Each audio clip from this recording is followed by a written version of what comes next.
നിങ്ങൾ നിഹില വിമലിൻ്റെ കടുത്ത ആരാധകരാണെങ്കിൽ നിങ്ങൾക്ക് സജസ്റ്റ് ചെയ്യുന്നു പെണ്ണുകേസ് എന്ന മൂവി. ഫാമിലി കോമഡി മൂവിയാണ്. വലിയ കളക്ഷനൊന്നുമില്ല, ഏകദേശം വെടിതീർന്ന മട്ടാണ്. വിവാഹത്തട്ടിപ്പാണ് വിഷയം. റീൽസ് താരങ്ങൾ, ഈയിടെ ട്രെൻഡിങ് ആയ ആളുകൾ, അങ്ങനെ എല്ലാവരെയും ഒന്നുകൂട്ടി ഒരു നിർഗുണ നിർവികാര കോമഡി ത്രില്ലറായാണ് ഫീൽ ചെയ്തത്. ഇടയ്ക്ക് എപ്പോഴോ വലിയ സ്റ്റോറിയാണ് പറയാൻ പോകുന്നത് എന്ന ഫീൽ ഉണ്ടാക്കും. അതൊന്നുമില്ല, കംപ്ലീറ്റ് പ്രഡിക്റ്റബിൾ ആണ്. നിഹില ഒഴികെ ബാക്കി എല്ലാ കഥാപാത്രങ്ങളും മണ്ടന്മാർ എന്നൊരു ലൈനാണ്. കോമഡി സീൻസ് ഒന്നും തന്നെ വർക്കായില്ല. സ്കിറ്റിലെ ഒരു പരിപാടി, ശിവജിത്ത്, ഹക്കീം, ഷാജഹാനൊക്കെ വലിയ കുഴപ്പമില്ല.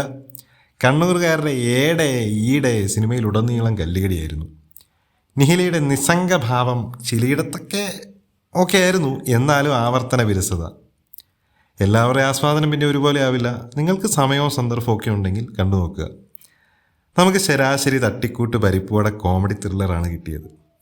ബഡ്ജറ്റൊന്നും വലുതായില്ലെങ്കിലും പ്രമോഷനൊന്നും ഏൽക്കാതെ ഫ്ലോപ്പിലേക്കാണ് ഈ സിനിമ പോയിക്കൊണ്ടിരിക്കുന്നത്.